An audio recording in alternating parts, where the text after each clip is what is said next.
આપણે ચર્ચા કરીશું યુસીસી ને લઈને, કારણ કે ઉત્તરાખંડમાં જે યુસીસી લાગુ કરવામાં આવ્યું ત્યારબાદ ઘણા બધો વિરોધ પણ શરૂ થયો હતો. વિપક્ષ દ્વારા પણ ઘણા બધા મુદ્દા મૂકવામાં આવ્યા, ઉપરાંત કેટલાક સમુદાયો દ્વારા પણ વિરોધ કરવામાં આવ્યો હતો. હવે ગુજરાતમાં યુસીસી લાગુ કરવા માટેની પૂરજોશમાં તૈયારીઓ શરૂ થઈ ગઈ છે. 5 સભ્યોની કમિટીની પણ રચના કરી દેવામાં આવી છે અને 45 દિવસમાં આ કમિટી પોતાનો રિપોર્ટ સરકારને સોંપશે. તે બાદ પૂરેપૂરી તૈયારી છે કે આ બિલ ગુજરાતમાં પણ યુસીસી લાગુ થઈ જશે. આપણે ચર્ચા કરીશું આ મુદ્દે. આપણી સાથે ઋત્વિજ પટેલ ભારતીય જનતા પાર્ટીમાંથી જોડાઈ ગયા છે, કોંગ્રેસમાંથી આપણી સાથે હેમાંગ વસાવડા જોડાઈ ગયા છે. આ બંનેનું સ્વાગત છે. ઋત્વિજભાઈ, સૌથી પહેલો સવાલ, કારણ કે આપનો આ પહેલેથી જ્યારથી ભારતીય જનતા પાર્ટીની સ્થાપના થઈ, એ રામ મંદિર હોય, આર્ટિકલ 370ની નાબૂદી હોય અને યુસીસી હોય, એ હંમેશા આપના એજન્ડામાં રહ્યું છે. અને 1967માં જનસંઘે પણ કહ્યું હતું કે જો અમારી સત્તા આવે છે, અમારી સરકાર બને છે, તો અમે યુસીસી લાગુ કરીશું. જો કે ત્યારબાદ જનસંઘ ન આવી શક્યું, એ વસ્તુ અલગ છે. પરંતુ 1980માં જ્યારે ભારતીય જનતા પાર્ટી બની ત્યારથી આ મુદ્દો, યુસીસીનો મુદ્દો, એ વારંવાર ઉઠાવવામાં આવતો રહે છે. અને નરેન્દ્ર મોદી સરકાર પર આવ્યા, સત્તામાં આવ્યા ત્યારબાદ પૂરજોશથી આ મુદ્દો ઉઠતો રહ્યો છે. પરંતુ ઘણા બધા વિરોધ પણ છે, વિરોધના મુદ્દાઓ પણ છે. અને વિપક્ષ દ્વારા જે મુદ્દા ઉઠાવવામાં આવ્યા છે, એમાં એઆઈએમઆઈએમ હોય, એમાં સમાજવાદી પાર્ટી હોય, એમાં કોંગ્રેસ હોય, આ બધાનું એવું કહેવું છે કે તમે માત્ર તમારો એજન્ડા થોપવા માટે આ યુસીસી લાગુ કરી રહ્યા છો. આમાં યુનિફોર્મિટી ક્યાંય નથી, ભલે યુનિફોર્મ સિવિલ કોડ છે. પણ જુઓ, એક તો માનનીય મુખ્યમંત્રી શ્રીએ જે આજે જાહેરાત કરી છે એમાં એમણે જે ઉલ્લેખ કર્યો કે બંધારણના જ્યારે 75 વર્ષ આપણે ઉજવતા હોઈએ ત્યારે સમગ્ર દેશમાં નાગરિકોને સમાન હક મળે, એ માન્ય નરેન્દ્રભાઈ મોદી સાહેબ અને માન્ય અમિતભાઈ શાહ સાહેબના મુખ્ય એજન્ડામાં રહેલું છે. અમે જ્યારે પણ ચૂંટણી લડ્યા, જ્યારે અમારી 2 સીટો હતી, ત્યારે પણ અમારા મેનિફેસ્ટોમાં અમે કહ્યું કે યુસીસી લાગુ થવું જોઈએ. લોકસભાની ચૂંટણી વખતે પણ આ યુસીસીની વાત અમે અમારા ચૂંટણી ઢંઢેરામાં કરી છે. તમને યાદ હોય તો કૃષ્ણા, જ્યારે ગુજરાત વિધાનસભાની ચૂંટણી હતી ત્યારે પણ યુસીસી લાગુ થશે એ પ્રકારની જાહેરાત પણ કરી હતી અને દિશામાં કામ પણ થઈ રહ્યું હતું. તો જ્યારે સમગ્ર દેશમાં યુસીસી લાગુ કરવું એ ભારતીય જનતા પાર્ટીની નેમ હોય, ત્યારે માન્ય મોદી સાહેબ, માન્ય અમિતભાઈ શાહ સાહેબના માર્ગદર્શનમાં આજે ગુજરાતના મુખ્યમંત્રી માન્ય ભૂપેન્દ્રભાઈ પટેલ સાહેબે યુસીસી લાગુ કરવા માટે 5 સભ્યોની મુખ્ય કમિટીની નિમણૂક કરી છે અને 45 દિવસમાં એનો રિપોર્ટ આપવા માટે કહ્યું છે. ત્યારબાદ તમામ જે એના સ્ટેક હોલ્ડર્સ હશે બધા સાથે ચર્ચા કરીને રાજ્યમાં યુસીસીને લાગુ કરવા માટેની શક્યતા અને એનો કાનૂની મુસદ્દો કઈ રીતે બની શકે એ દિશામાં ગુજરાત આગળ વધશે. આમ તો આ ખૂબ જ સરાહનીય પગલું છે. વિપક્ષે આનો વિરોધ કેમ કરે છે મને ધ્યાનમાં આવતું, મને ખ્યાલ નથી આવતો, પરંતુ દેશમાં અને રાજ્યમાં તમામ નાગરિકોને સમાન હક મળે એમાં ખોટું શું છે? અચ્છા, ખોટું શું છે? શા માટે કોંગ્રેસ, તમે કીધું કે જેમ ઉત્તરાખંડમાં થયું ત્યારે બીજા બધા લોકોએ, બીજા પક્ષોએ એનો વિરોધ કર્યો, તો એ વિરોધ માત્ર ને માત્ર ચોક્કસ તૃષ્ટિકરણ માટે અથવા તો પોતાની મતબેંક માટે છે. એક બાજુ આપણે બંધારણના 75 વર્ષ ઉજવી રહ્યા છીએ, બંધારણને સન્માન આપવાની વાત કરી રહ્યા છીએ, તો બંધારણ પણ કહી રહ્યું છે કે દરેક નાગરિકને સમાન હક મળવા જોઈએ. તો એ દિશામાં ગુજરાત સરકાર આજે આગળ વધી છે. મને લાગે છે આ ખૂબ સરાહનીય પગલું છે. ઓકે, પણ ઋત્વિજભાઈ, તમે કહ્યું કે મને સમજાતું નથી કે વિરોધ કેમ છે. એઆઈએમઆઈએમ નું કહેવું છે કે એ તમે હિન્દુ વારસા act, Hindu succession act, Hindu marriage act સ્વીકારો છો, પણ આદિવાસીઓને તમે બાકાત રાખ્યા છે. જો તમે યુનિફોર્મિટીની વાત કરો છો તો પછી આદિવાસીઓને એક સમૂહને બાકાત કેમ રાખો છો? એમના હક સંરક્ષિત કરવાની વાત ગૃહ રાજ્યમંત્રી અને મુખ્યમંત્રીએ પણ કરી, તો પછી આમાં યુનિફોર્મિટી, સમાનતા ક્યાં છે? નહીં, સમાન એટલે એક મુદ્દો છે કે જે ઉત્તરાખંડમાં પણ એનું ધ્યાન રાખવામાં આવ્યું છે અને ગુજરાતમાં પણ આજે માનનીય મુખ્યમંત્રી શ્રીએ વાત કરી, પરંતુ હજુ રિપોર્ટ આવે, રિપોર્ટના આધારે એ આદિવાસી સમાજ હોય કે અન્ય સમાજ હોય કે કોઈ પણ સમાજને અન્યાય ન થાય એ પ્રમાણે અને દરેક નાગરિકને સમાન હક મળે એ દિશાનું એક આ પ્રથમ પગલું છે. એટલે આ રિપોર્ટ હજુ આવે, રિપોર્ટની ભલામણો આવે, એના આધારે કાનૂની મુસદ્દો તૈયાર થાય એ પહેલા જ જો વિપક્ષ એનો વિરોધ કરે તો મને લાગે છે કે એમની મંશા મેલી છે. અચ્છા, ઠીક છે. આપણી સાથે હેમાંગ વસાવડા પણ જોડાયેલા છે કોંગ્રેસમાંથી. હેમાંગભાઈ, ડિસેમ્બર 2024માં ગૃહમંત્રી અમિત શાહે એવું કહ્યું હતું કે અત્યાર સુધી કોંગ્રેસ અપીઝમેન્ટ પોલિટિક્સ કરતી આવી, તુષ્ટિકરણની રાજનીતિ કરતી આવી અને એના કારણે કેટલાક સમુદાયે પોતાના જે પરંપરાગત હતા એ કાયદા પ્રમાણે ચાલ્યા, કાયદા પ્રમાણે પોતાના પરંપરા પ્રમાણે ચાલ્યા. પણ હવે એ સમય આવી ગયો છે કે આખો દેશ એ કાયદા પ્રમાણે ચાલે. નરેન્દ્ર મોદીએ પણ એવું કહ્યું હતું કે એક જ ઘરમાં જો બે વ્યક્તિના અલગ અલગ કાયદા હોય તો એ પરિવાર ચાલશે કેવી રીતે?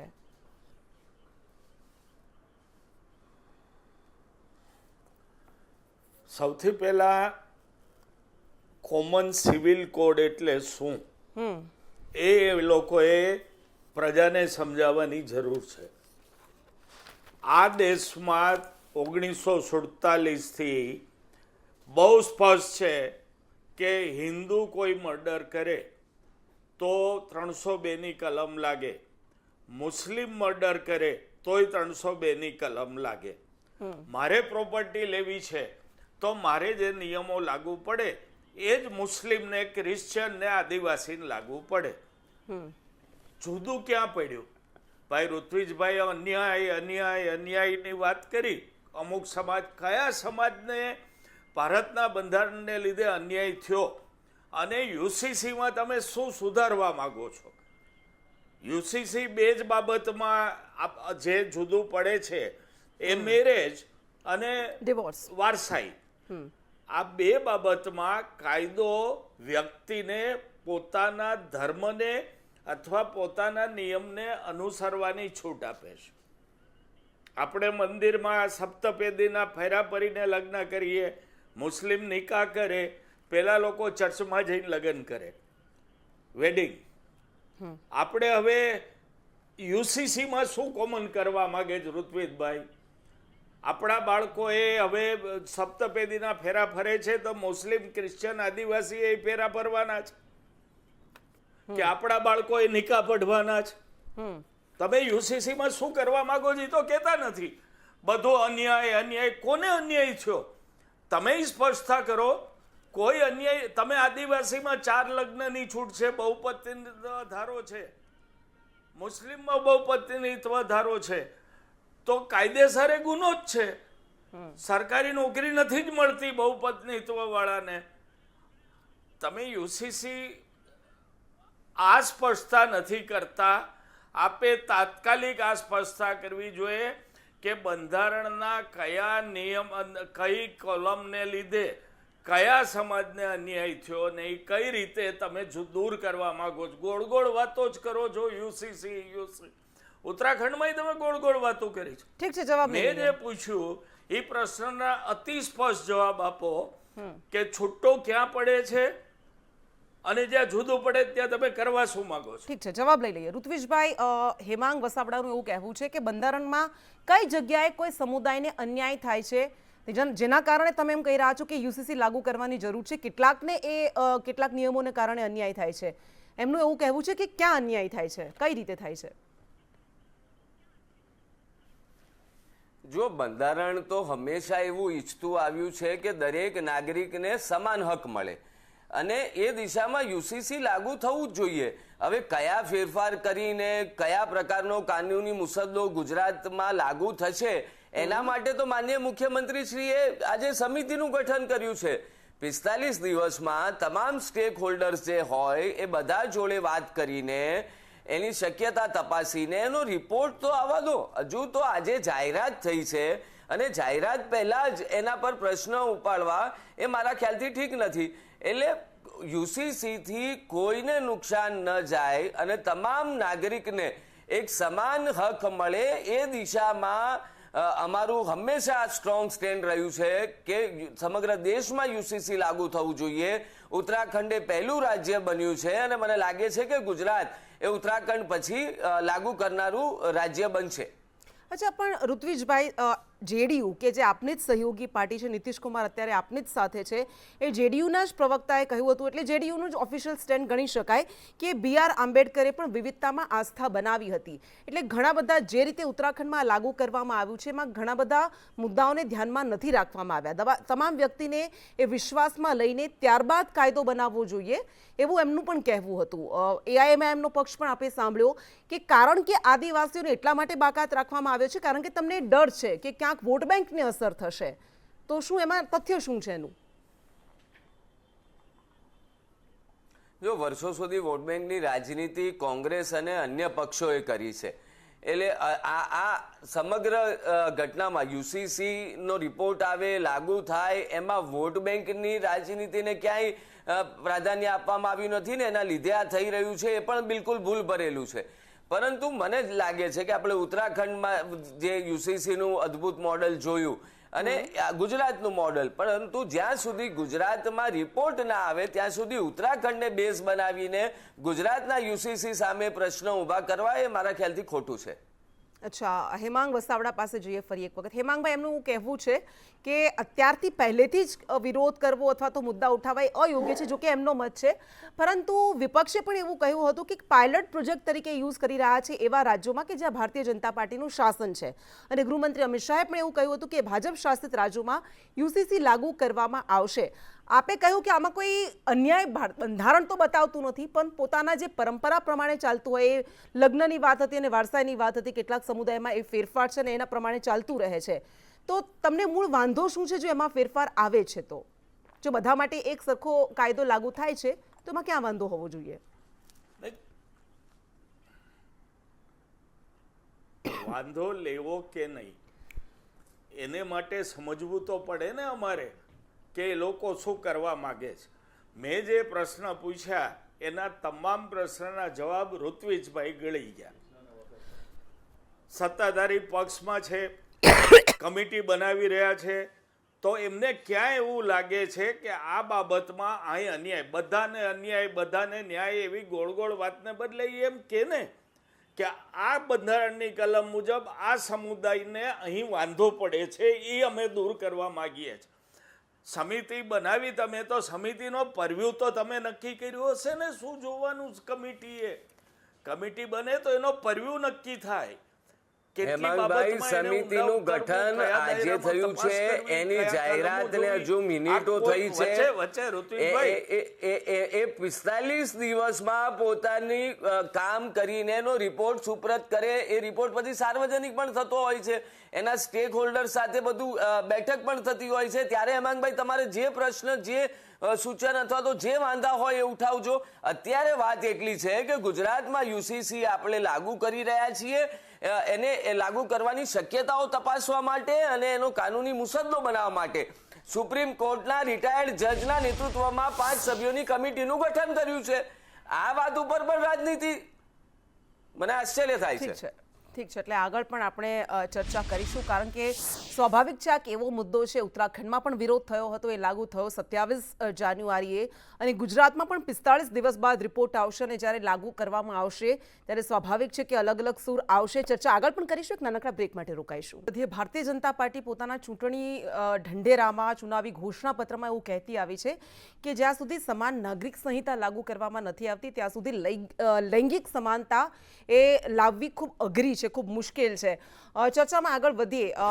ઋત્વિજભાઈ, સવાલ એ પણ થઈ રહ્યો છે કે તમારો આ જે ચૂંટણી ઘોષણાપત્ર હતું તો આખા દેશ માટે લાગુ થતું આવ્યું હતું, પરંતુ વિપક્ષનો એક એ પણ મુદ્દો છે કે જ્યાં તમારી સેફ મેજોરિટી છે, જ્યાં તમને લાગે છે કે કોઈ સહયોગી પક્ષનું દબાણ નથી, જેમ કે બિહારમાં છે, એવા જ રાજ્યોમાં તમે આ લાગુ કરી રહ્યા છો. આખા દેશ માટે લાગુ કેમ નથી કરતા જો તમને એવું લાગે છે કે આમાં ક્યાંય વાંધો નથી મુસદ્દામાં? તો નહીં, યુનિફોર્મ સિવિલ કોડ એ સ્ટેટ સબ્જેક્ટ છે પહેલા તો. બીજું કે એક પછી એક તમામ રાજ્યોમાં લાગુ કરવા માટેની અમારી નેમ છે, એટલે સ્વાભાવિક છે કે જ્યાં અમારી સરકાર હોય, કેમ કે અમારો એજન્ડા છે, વિપક્ષની સરકાર તો એનો અમલ કરવાની નથી. તો દેશમાં અલગ અલગ સરકારો પ્રમાણે તો પણ યુનિફોર્મિટી નહીં આવે ને? એટલા નહીં આવશે ને, પહેલા રાજ્ય કરશે. જેમ અત્યારે એક એક આપણે સુધારા લાવી રહ્યા છીએ. માનો કે આપણે વન નેશન વન ઇલેક્શન તરફ આગળ વધી રહ્યા છીએ, વન નેશન વન ટેક્સ તરફ આપણે આગળ વધી રહ્યા છીએ, તો એ રીતે યુનિફોર્મ સિવિલ કોડ પણ આવશે.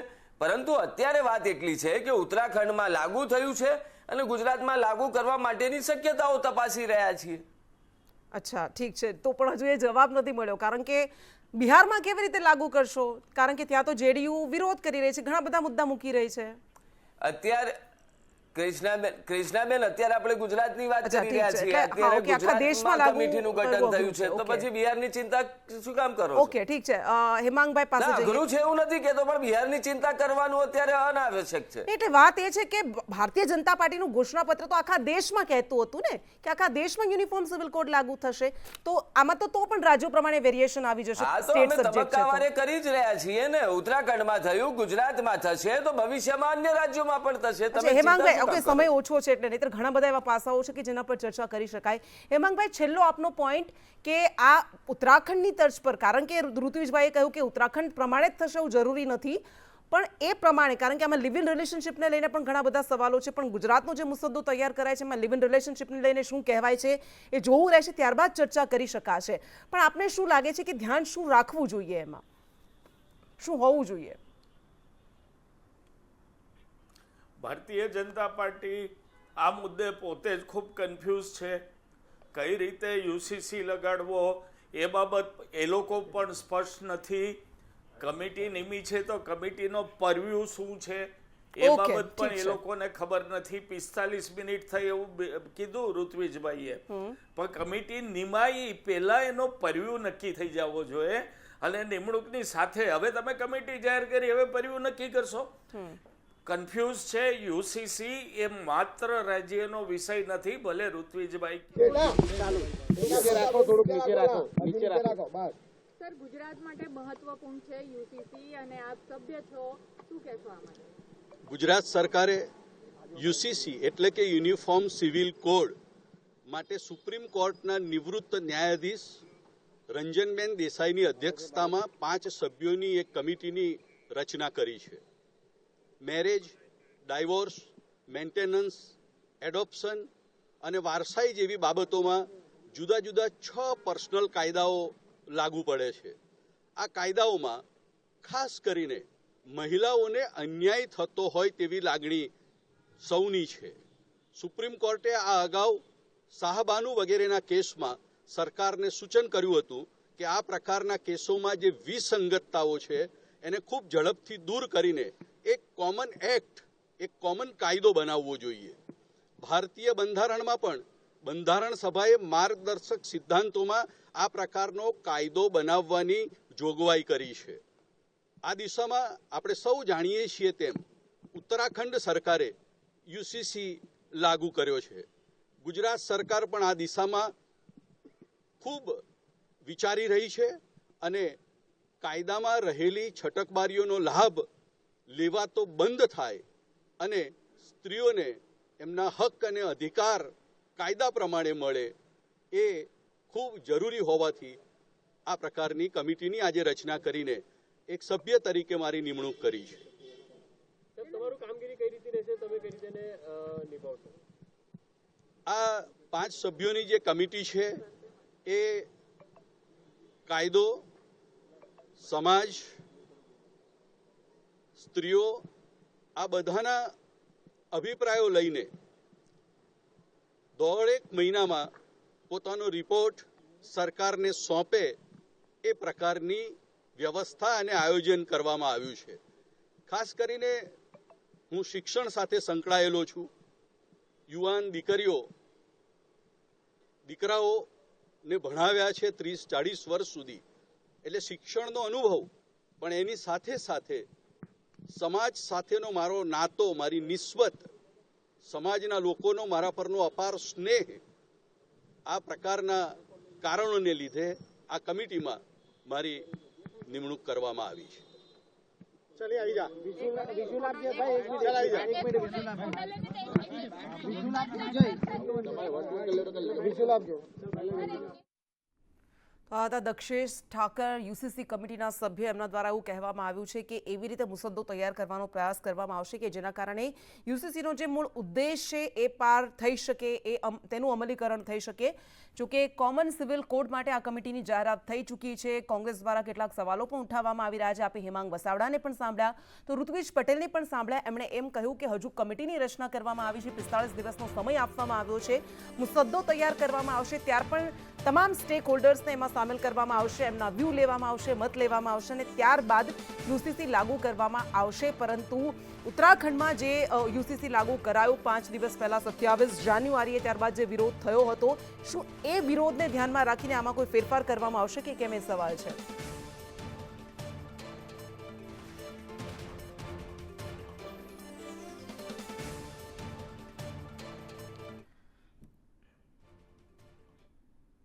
અને યુસીસીની વાત આવે ત્યારે બહુપત્નીત્વ એ વાત મૂકવામાં આવતી હોય, પરંતુ યુસીસીમાં અનેક મુદ્દાઓ સામેલ છે. વારસાઈનો મુદ્દો પણ છે, દત્તક લેવાનો પણ મુદ્દો છે. અને યુસીસી યુનિફોર્મ સિવિલ કોડ, સમાન નાગરિક સંહિતા, અને એના માટે ગુજરાતે પણ તૈયારીઓ શરૂ કરી દીધી છે. આજે 5 સભ્યોની કમિટીની રચના કરવામાં આવી છે. રંજના દેસાઈ કે જેઓ સુપ્રીમ કોર્ટના નિવૃત્ત ન્યાયાધીશ છે, એમની અધ્યક્ષતામાં આ રચના કરવામાં આવી છે. અને મોટા સમાચાર મળી રહ્યા છે ગુજરાતમાં યુનિફોર્મ સિવિલ કોડને લઈને. ઇમરાન ખેડાવાલા પ્રતિક્રિયા આપી રહ્યા છે. જે પ્રમાણે સમગ્ર દેશના અંદર આ કાયદો ફક્ત રાજ્ય માટે નથી હોતો. સમાન સિવિલ કોડ એટલે સમગ્ર દેશ માટેનું હોય, સમગ્ર દેશના અંદર તેનો અમલ થાય તે પ્રમાણેનો કાયદો બંધારણે કીધું છે, એ પ્રમાણેનો એનો અમલ થાય. અને જે પ્રમાણે લોકોની જે ચૂંટાયેલા પ્રતિનિધિ છે, સારા જે સમાજના આગેવાનો છે, મુસ્લિમ સમાજના આગેવાનો છે, એના અંદર પણ એ લોકોને એમના જોડે વિચાર વિમર્શ થાય, એના પછી આ અમલ થાય ને. કેમ કે અત્યારે તો ખાલી કમિટી જ બનેલી છે. કમિટી આગળ શું મુસદ્દો તૈયાર કરે છે, એનો ડ્રાફ્ટ શું છે, એ પછી જ આગળની હું માહિતી આપી શકું છું. મુસ્લિમ સમાજનું પણ કોઈ નથી અને જે પ્રકારે અધ્યક્ષ છે કે ઉત્તરાખંડમાં જે નિયમથી લાગુ પડ્યા એ જ અધ્યક્ષ અહીંયા પણ રાખ્યા છે. લાગે છે કે કોમન એ પ્રકારની સ્થિતિ છે, કમિટી સામે મુસ્લિમ સમાજના લોકો જોશે, કેવી રીતે જોશે? નહીં, અત્યારે જ્યારે અમને એમાં અમારા જે આગેવાનો છે, વિદ્વાન છે, મૌલાના છે, જે પ્રમાણે એમને બોલાવશે તો હું ચોક્કસ સમજું છું કે એ પણ એમનો પક્ષ મૂકશે. પરંતુ એને પક્ષ મૂકવા માટે સરકારે એમને પણ બોલાવવા જોઈએ. એકને જે પ્રમાણે નિર્ણય કરવો જોઈએ, તાત્કાલિક કોઈ નિર્ણયની આ જરૂર નથી. ઘણા બધા કાયદા છે, એનો અમલ કરાવવાનું સરકારને અત્યારે છે. સરકારે કાયદાનો પણ અમલ કરાવવો જોઈએ. આજે બીજા રાજ્યોના અંદર તમે ગૌ હત્યાનો જે કાયદો છે તો આખા દેશના અંદર હોવો જોઈએ કે ગૌ હત્યા ના થવી જોઈએ. દારૂબંધીનો એવું છે કે દારૂબંધી સમગ્ર દેશના અંદર થવી જોઈએ. એ કાયદાને પણ સરકારે ધ્યાન રાખવું જોઈએ. સરકારે ફક્ત ને ફક્ત ખાલી મુસ્લિમોને અત્યારે એવું છે કે મુસ્લિમોને વાહવાઈ કરવા માટેનો સરકાર કાયદો બનાવી લાવી છે, એવું લાગી રહ્યું છે મને. તો આ હતા ઇમરાન ખેડાવાલા, કોંગ્રેસમાંથી ધારાસભ્ય, અને એમનું એવું કહેવું છે કે માત્ર મુસલમાનોની વાહવાહી કરવા માટે, મુસલમાનોને ટાર્ગેટ કરવા માટે એમનો કહેવાનો અર્થ આ છે. કારણ કે તમામ મૌલાનાઓ કે તેમના ધર્મના જે વરિષ્ઠ લોકો છે એમને પણ સમાવેશ કરવા જોઈએ, સ્ટેક હોલ્ડર્સ એમના મત લેવા જોઈએ, ગૌ હત્યા, દારૂબંધી જેવા કાયદાનો પણ અમલ કરો, એવું એમનું કહેવું છે. ઇમરાન ખેડાવાલા, તેમણે કહ્યું કે અમારા મૌલાના પણ પોતાનો પક્ષ મૂકશે અને એ તમામ મુદ્દાઓ કે જે તમામ સમુદાયોને અસર કરતા છે એને આમાં મૂકવા જોઈએ, મુકાવવા જોઈએ, એના પર પ્રકાશ ફેંકાવવો જોઈએ અને એ પ્રમાણે આ મુસદ્દો તૈયાર થવો જોઈએ, એ પ્રમાણે કાયદો લાગુ થવો જોઈએ. ઇમરાન ખેડાવાલાનું કહેવું છે જો દારૂબંધીનો કાયદો છે તો એ તમામ માટે સરખી રીતે લાગુ પડે છે અને એ જ પ્રમાણે યુસીસીનો કાયદો પણ તમામ માટે સરખી રીતે લાગુ થવો જોઈએ. માત્ર મુસ્લિમો માટે જ કાયદા લાગુ ન કરવા જોઈએ, એવું ધારાસભ્ય ઇમરાન ખેડાવાલાએ નિવેદન આપ્યું છે. જોકે આ માત્ર એક તેમનું નિવેદન નથી. અસદુદ્દીન ઓવૈસી પણ એવું કહેતા આવ્યા છે કે મુસ્લિમોને ટાર્ગેટ કરવા માટે જ આ કાયદો લાગુ કરવામાં આવ્યો છે. જ્યારે 3 તલાકનો, ટ્રિપલ તલાકનો કાયદો લાવ્યાની ભારતીય જનતા પાર્ટીની સરકાર વાતો કરે છે, તો ત્યારે પણ અસદુદ્દીન ઓવૈસી એવું કહે છે કે 3 તલાક વિરુદ્ધ જે કાયદો લાવવામાં આવ્યો એ બાદ મહિલાઓનું શોષણ વધી ગયું છે.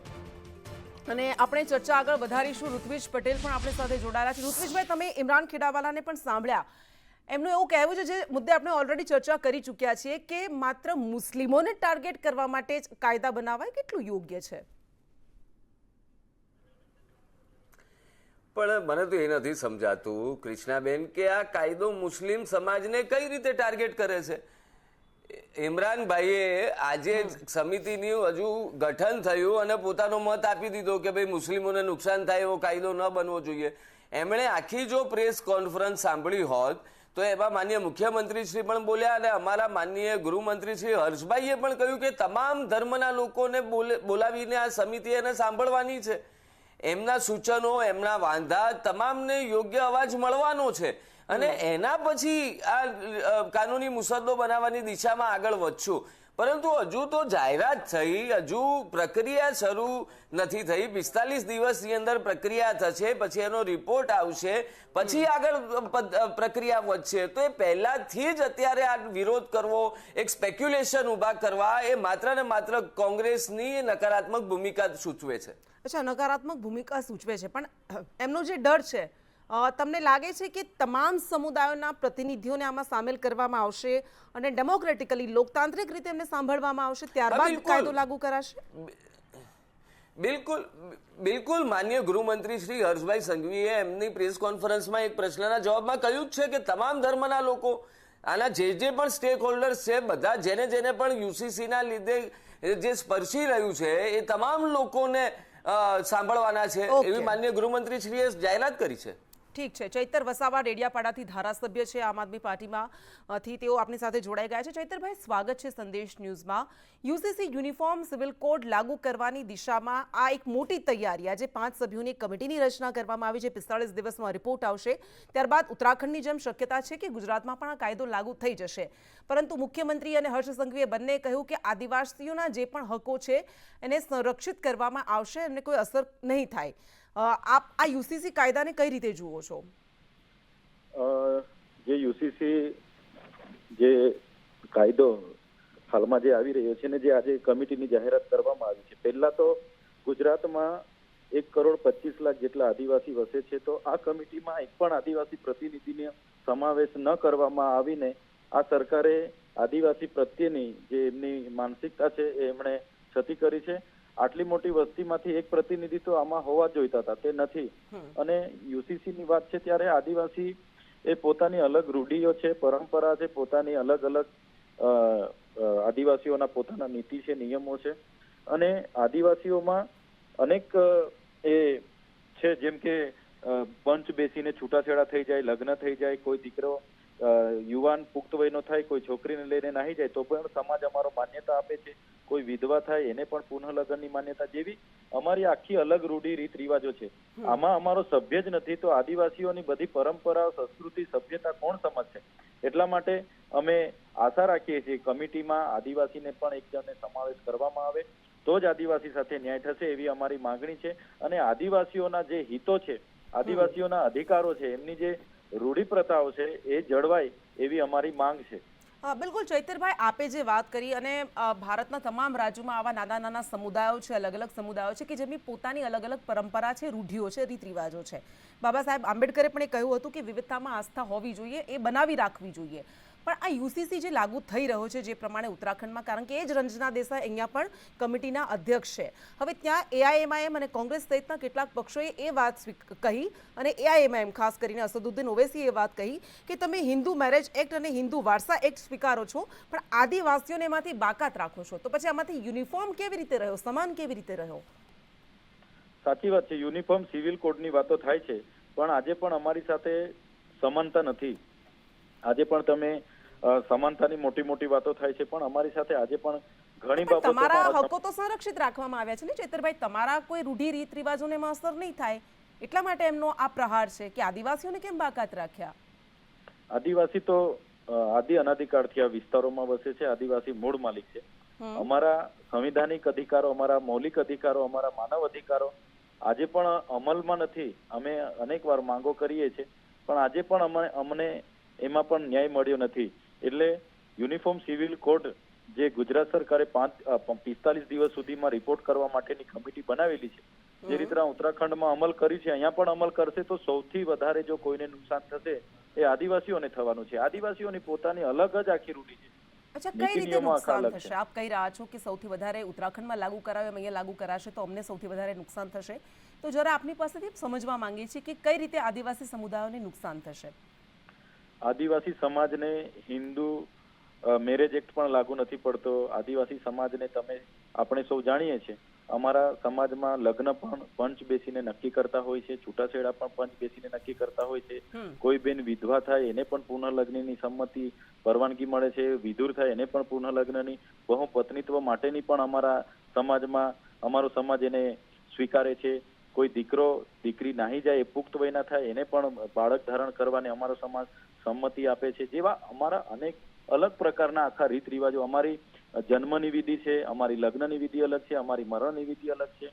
એવી રીતે અમારે જે દીકરી વારસાઈ તરીકે, વારસદાર તરીકે દીકરીને પણ અમારે સમાન હકો આપવામાં આવે છે. કોઈને દીકરો નથી તો એની દીકરીના એ ઘર જમાઈ રાખી શકે તો ઘર જમાઈને પણ અમે અમારા સમાજમાં એના દીકરા સમાન ગણીએ છીએ. અને અમારામાં પતિ અને પત્ની, પત્નીને સતી અને પતિને પતિ એટલે સતી પતિ બંનેને સરખો દરજ્જો અમારા સમાજમાં આપવામાં આવે છે. જે અમારી આખી અલગ પરંપરા અને રૂઢિઓ છે અને મૌલિક અધિકારો, અમારી રીત રિવાજો બધા અલગ છે. એટલા માટે અમે કહીએ છીએ કે જે પણ કમિટી બની છે એમાં ગુજરાતમાં અમારી 15% વસ્તી છે, તો એક સભ્ય અમારો પણ રાખવો જોઈએ તો કેમ રાખવામાં નથી આવ્યો, એ એક સવાલ ઉભો થાય છે. અને કમિટી આદિવાસીના હિતોનું ધ્યાન રાખે, અમને સંવિધાનમાં મળેલા અધિકારો, અમારા મૌલિક અધિકારો, માનવ અધિકારો અને કુદરતી અધિકારો, જળ જંગલ જમીન પરના અમારા પ્રાવધાનો છે એ એના હિતો સંરક્ષિત રાખે એવી અમે સરકાર પર માંગ કરીએ છીએ. ઓકે ચૈતરભાઈ, આભાર આપનો સંદેશની સાથે વાત કરવા માટે. ઋત્વિજભાઈ, તમે સાંભળ્યા ચૈતર વસાવાને. આદિવાસીઓ એ જળ જંગલ જમીનના સંરક્ષક છે. એમનું કહેવું છે કે 15% અમારી વસ્તી છે, તેમ છતાં પણ આ કમિટીમાં અમારો એક પણ મેમ્બર કેમ નથી? જો એક મેમ્બરને રાખવામાં આવ્યો હોત તો અમારું પ્રતિનિધિત્વ યોગ્ય રીતે થઈ શક્યું હોત. જો આ કમિટી કોઈ જ્ઞાતિ જાતિ ધર્મને આધારિત નથી હોતી. આ કમિટી એ જે એનો લાયકાત હોય કે જેને આ વાતનો બહોળો અનુભવ હોય અથવા તો આ કાનૂની મુસદ્દો અને શક્યતા તપાસવા માટે જે સક્ષમ હોય એવા લોકોની સમિતિ છે. એટલે સમિતિને તમે કોઈ ધર્મના ચશ્માથી કે જ્ઞાતિ જાતિના ચશ્માથી જુઓ તો એ ખોટું છે ચૈતરભાઈ.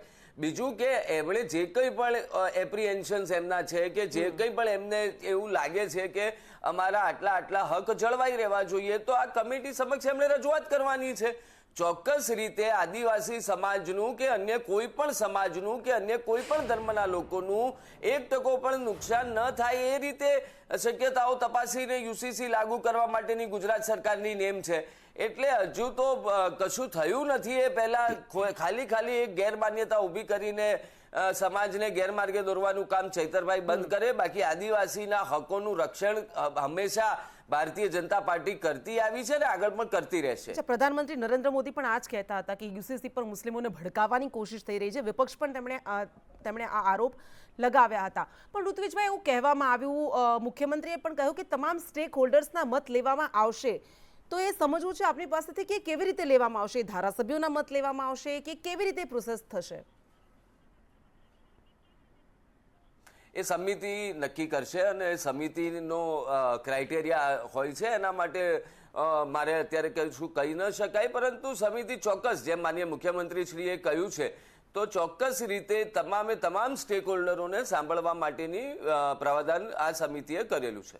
અચ્છા, એક મુદ્દો જેને લઈને ખૂબ વિરોધ થયો, ઉત્તરાખંડનો જે બન્યો એ યુસીસીનો કાયદો બન્યો, એમાં લિવ ઇન રિલેશનશિપ હતું. એમાં એવું હતું કે લિવ ઇન રિલેશનશિપમાં જે પણ યુગલ છે એમણે જિલ્લા રજિસ્ટ્રાર સમક્ષ નોંધણી કરાવવી પડશે. જોકે એમાં જે મુદ્દા મૂકવામાં આવ્યા એને લઈને વિરોધ એ ઉઠ્યો કે તમે લોકોની સ્વતંત્રતા પર તરાપ મૂકી રહ્યા છો. સંબંધોને લઈને તમે નક્કી ન કરી શકો કે એમણે શું કરવું ને શું નહીં. તો એને લઈને તમારો મત શું છે? એવું જ્યારે આપણા ગુજરાતમાં સમિતિ જ્યારે બધાને સાંભળતી હશે ત્યારે આ પ્રકારનો પ્રશ્ન આવશે ત્યારે ચોક્કસ ગુજરાત સરકાર યોગ્ય નિર્ણય લેશે. ઠીક છે, એટલે આવા ઘણા બધા મુદ્દા છે, કારણ કે એનો જવાબ તો એ જ આવશે કે એક વખત મુસદ્દો તૈયાર થઈને આપણી સમક્ષ આવે ત્યારબાદ આપણે કહી શકીએ, ચર્ચા કરી શકીએ કે આમાં શું વધારે અવકાશ છે, કયા મુદ્દા પર ચર્ચા થવી જોઈએ.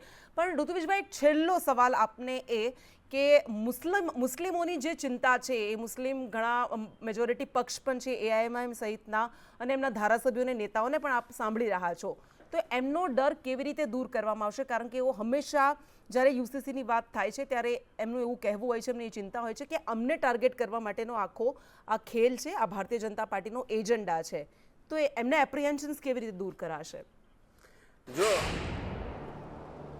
નહીં, આ કોઈને ખતમ કરવા માટેનો ખેલ છે જ નહીં. મેં પહેલા પણ કહ્યું કે કોઈ પણ જ્ઞાતિ, જાતિ, ધર્મ, વર્ગ, સમુદાય કોઈને પણ નુકસાન કરવા માટે યુસીસી નથી. તમામ નાગરિકોને સમાન હક મળે એના માટેનું આ ખૂબ જ આવકારદાયક પગલું છે. અને વારંવાર કીધા પછી કે ભાઈ તમને સાંભળવામાં આવશે, તમારા તમામ સૂચનો, વાંધાઓને યોગ્ય અવાજ આપવામાં આવશે, મેરિટના આધારે નિર્ણય થશે. તો પછી કોંગ્રેસ કે અન્ય સમાજ કે અન્ય પક્ષો કે કોઈ પણ ધર્મના લોકોએ આમાં કોઈ ગભરાવાની જરૂર નથી. અચ્છા, બીજો એક મુદ્દો કે સમાન નાગરિક સંહિતા વગર લૈંગિક સમાનતા નહીં આવે, આ ભારતીય જનતા પાર્ટી વારંવાર કહેતી આવી છે. હવે આમાં વિપક્ષનો જે આરોપ છે અને એ મુદ્દો છે એ જ આપની સમક્ષ હું મૂકી રહી છું કે જો મુસ્લિમોમાં બહુપતિત્વને લઈને તમને લાગે છે કે લૈંગિક અસમાનતા છે અને બીજી બાજુ તમે એમ કહો છો કે આદિવાસીઓના હકો સંરક્ષિત રાખવામાં આવશે, એમને કોઈ અસર નહીં થાય, તો પછી આ બેવડું ધોરણ નથી દેખાતું તમને? ના, બિલકુલ આમાં કોઈ બેવડું ધોરણ નથી કૃષ્ણાબેન. આજે ને આજે તમે ગુજરાતમાં ભવિષ્યમાં લાગુ થઈ શકે એવા યુસીસીના દરેક પાસાઓ પર સ્પષ્ટતાની અપેક્ષા રાખશો તો બહુ જ વહેલું છે, બહુ જ વહેલું છે. પણ આપણે ઉત્તરાખંડમાં જે છે એ પ્રમાણે જ ગુજરાતમાં થશે એવું કેમ માનો છો? હજુ તો સમિતિનું ગઠન થયું છે, 45 દિવસ પછી એનો રિપોર્ટ આવે એના પછીના ચર્ચાના બધા વિષયો છે. ઠીક છે, એટલે 45 દિવસની રાહ જોઈએ આપણે. ઋત્વિજભાઈ, આભાર આપનો સંદેશ ન્યૂઝ સાથે વાત કરવા માટે. ઘણા બધા મુદ્દા છે, પણ જ્યારે મુસદ્દો સામે આવશે, માળખું તૈયાર થશે ત્યારે એના પર ચર્ચા કરી શકાશે. ઈસુદાન ગઢવીએ પણ આ યુસીસીને લઈને જે તૈયારીઓ સરકારે આદરી છે એને લઈને પ્રતિક્રિયા આપી છે. मुझे लग रहा है कि ये भाजपा सरकार यूनिफॉर्म सिविल कोड के नाम से आदिवासियों को, पीड़ितों को परेशान करने का सोच रखा है. यूनिफॉर्म सिविल कोड आने से हमारी जो संस्कृति है, आदिवासी संस्कृति है, आदिवासी में अलग अलग तरह के व्यवहार होते हैं, वो सब खत्म हो जाएंगे. मुझे लग रहा है कि पूरे आदिवासी समाज और जिसको भी ये यूनिफॉर्म सिविल कोड मुश्किल ला रहा है, उनके भाजपा के नेताओं को सामने आना चाहिए. भाजपा एक तरह से काम नहीं कर पा रही है. गुजरात में देखो, हत्याएं, बलात्कार, गैंग रेप, ड्रग्स और इतनी हालात ख़राब है, और लोकतंत्र की हत्या करके चुनाव जीत रहे हैं. और उसमें ये बार बार ऐसे मुद्दे लाकर खड़े कर देते हैं कि जिसकी वजह से जनता को फ़ायदा होने की बजाय नुकसान हो रहा है. तो आदिवासी समाज में जो भी संस्कृति चल रही है, यूनिफॉर्म सिविल कोड आने से ये आदिवासी संस्कृति खत्म हो जाएगी. आदिवासी समाज में आज भी दो पत्नीत्व है, आज भी आदिवासी समाज अपनी तरह से रीति रिवाज से जी रहा है, उसका क्या होगा? तो इसके खिलाफ ये भाजपा ला रही है और हम इसका सख्त विरोध कर रहे हैं. यूसीसी डिक्लेयर, देखो अभी उनका प्रावधान आने दीजिए, लेकिन अगर आदिवासी समाज और दूसरे समाजों के खिलाफ, अगर मालधारी समाज है हमारे मालधारी समाज में भी यही दिक्कत होती है कि हर चीज़ हम कोर्ट में लेकर नहीं जा रहे हैं. हमारे घर पे ही डिवोर्स का मामला हो तो भी घर पे ख़त्म हो जाता है, अंदरूनी मैरिज का मामला हो तो घर पे ख़त्म होता है. अगर ये सब में अगर दिक्कतें होगी तो हम मालधारी समाज, आदिवासी समाज और दूसरे माइनॉरिटी साथ सब इसका विरोध करेंगे.